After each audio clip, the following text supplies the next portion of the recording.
debat capres kemarin menurut pandangan dari Bang Yusuf ini? Saya melihat debat capres kemarin itu dari 3 kandidat. Yang pertama, saya melihat Pak Anies Baswedan bahasanya sangat berretorika. Kita itu melihat kinerja. Kita kan warga Jakarta, warga DKI. Kita pernah merasakan pada saat kepemimpinan Pak Anies Baswedan, kita lihat bahwa kondisi Jakarta pada saat banjir itu sangat luar biasa. Sampai area ini dia juga ketika itu dia janji dia akan mengurangi kemacetan. Pada zaman Pak Jokowi itu motor-motor nggak boleh lewat itu di Jalan Sudirman, Tamrin. Tapi setelah Anies Baswedan diperbolehkan dan mengakibatkan macet yang luar biasa. Nah, di debat kemarin Pak Anies seakan-akan mau mencoba menyerang Pak Prabowo. Mestinya dia harus tahu diri lah, ya kan? Pak Prabowo mendukung dia sehingga dia bisa jadi gubernur. Bahkan hari ini, kalau dia nggak jadi gubernur kan orang nggak akan lirik dia untuk mencalonkan diri sebagai presiden, kan seperti itu. Tapi air susu dibalas dengan air tuba. Nah, saya melihat bahwa 2 kandidat ini menyerang Pak Prabowo sangat luar biasa, termasuk Pak Ganjar Pranowo. Tapi panggung itu saya mau bilang bahwa panggung itu panggungnya Pak Prabowo. Beliau sangat menguasai panggung, beliau tenang menghadapi pertanyaan-pertanyaan yang mau mencoba menjebak beliau, mau memancing-mancing beliau agar beliau emosi dan sebagainya. Tapi Pak Prabowo begitu tenang. Dia bisa saja menyerang Pak Anies dengan Pak Ganjar mengenai kasus EKTP dengan Formula E, tapi Pak Prabowo nggak mau. Dia nggak mau menyerang. Kenapa? Karena itulah kehebatan seorang intelektual sejati, seorang calon pemimpin bangsa ini yang berpikir secara matang, jernih, dan punya tingkat intelektual yang tinggi, sehingga dia nggak mau menjatuhkan orang lain. Mereka berusaha menjatuhkan dia dengan berbagai macam pertanyaan, ya, yang tentang HAM dan sebagainya.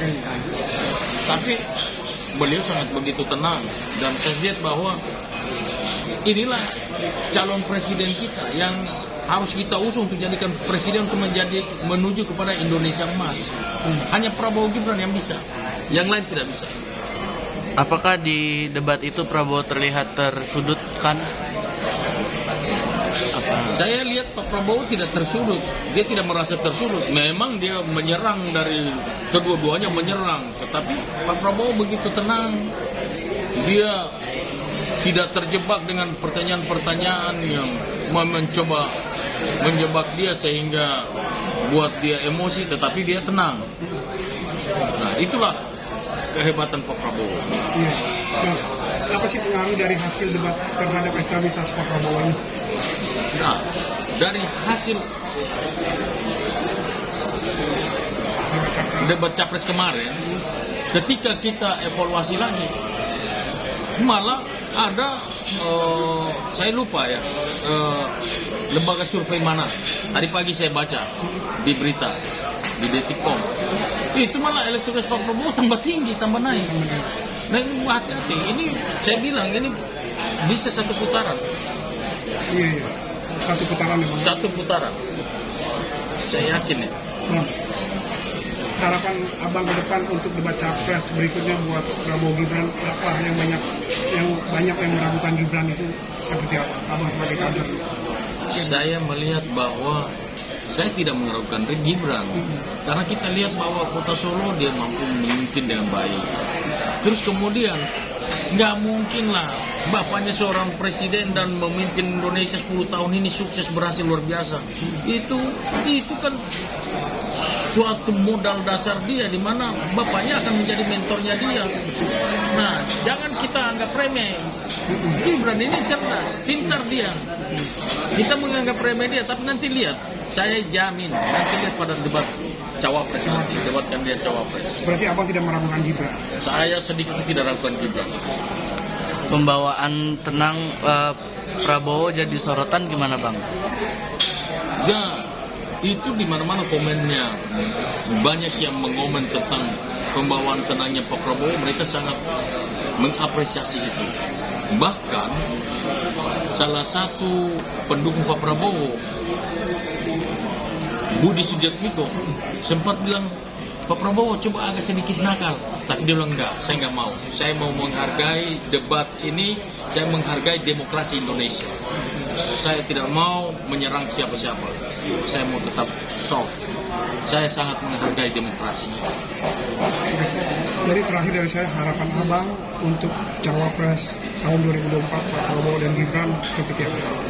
Kalau harapan saya, capres dan cawapres ini, dia pertama melanjutkan apa yang sudah diprogramkan oleh Pak Jokowi.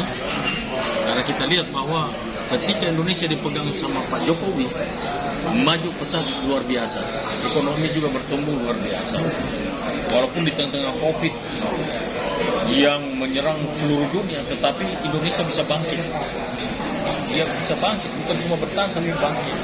Nah, kinerja daripada Jokowi ini, program-programnya, saya berharap supaya Pak Prabowo dan Gibran bisa melanjutkan ini untuk membawa Indonesia menuju Indonesia emas. Terima kasih Bang.